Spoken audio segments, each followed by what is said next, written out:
Hello, Periscope. I had a couple of minutes, and I figured I'm always over here giving lessons about different things about Torah, but the truth is that Torah connects to our life in a lot more ways than just an analytical way. And so I figured I gotta make it personal at some point, right? I gotta put myself out there. Right. So it's different. I'm a mid-aged 20-year-old man, and different than in other cultures or whatever. Um, at this age, I should be getting married, and that's what I'm thinking. I'm thinking, it's time to get married. And so it's weird when you go into a date. Like traditionally, oh, you're dating for months, you're dating for years. You get to know each other. You go from first base to second base to third base to fourth base, whatever. They're all, I don't know how many bases there are. And then you move from there. But like with observant Jews, it's way different. It's different from the get go because they already know what they want from the moment they're going into the dating. They know what kind of house they want. They know where they're willing to like give leeway and where they're adamant on this is how that house is going to be. They have their whole mindset, both me and the girl that's across the room from me. And so it's interesting because it's very serious. It's very serious. And I'm over here. I just went last week, and I went to the Israeli consulate, and I'm officially immigrating to Israel, and I'll be leaving very soon. And despite the fact that I'm leaving to Israel, like adamantly, there's no doubt about it. I got like, people that are still interested over here in California and dating, and that just shows you that they don't mind, moving to another country, on the other side of the world, away from their family or whatever, because they understand that when you go into a relationship you have to see yourselves as each halves of a whole, right? And it's a matter of you're taking away two separate entities and creating a new, distinct and unique entity from that.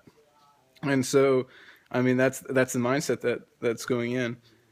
And so, I mean, for myself, like I haven't been on a date, and I mean, come from a non-religious household, so I've been in fraternities, and I've seen it from that side.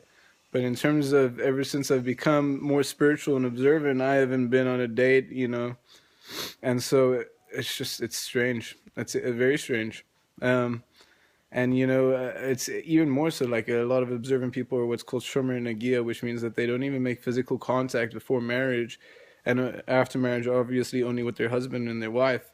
So like you can imagine, like science has already shown, like you make a bit of physical contact, right, and then after 15-20 seconds, like the brain will emit certain chemicals that'll already make you feel a certain attachment to that individual.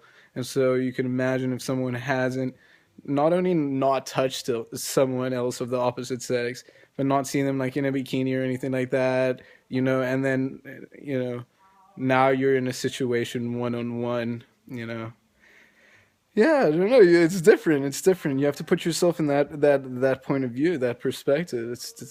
So the whole notion here is that you're building a relationship of three, not of two, of three, and that's why the word in Hebrew for man is ish, aleph yud shin, and the word for woman is isha aleph shin hey, being that the two different letters being yud and shin, yud in man and hey in woman, and it's a name for God, and it's a name, it's like God and His bride in a way, and God in creation, man and wife, but the connection to the name. But at the same time, the two letters that are left that are shared between man and woman is Aleph and Shin, which means fire. And it's saying that a relationship without that third element, the Yud and the Hey, the God's name, shared between the two, will be very volatile and consuming like a fire. But when it has the right third mediating factor, it can be something that bolts together into an even greater flame. So it's a very special way of thinking about it. And so, I mean, I'm going into my first date, and well, yeah, and well, seriously.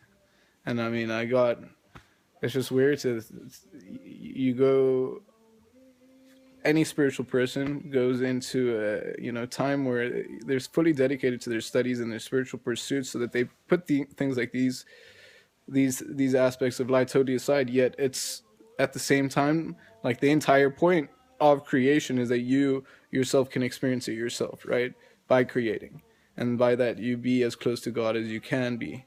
um, and so I mean, it's the pinnacle of it, and it's like, yet at the same time, it's been put aside for so long.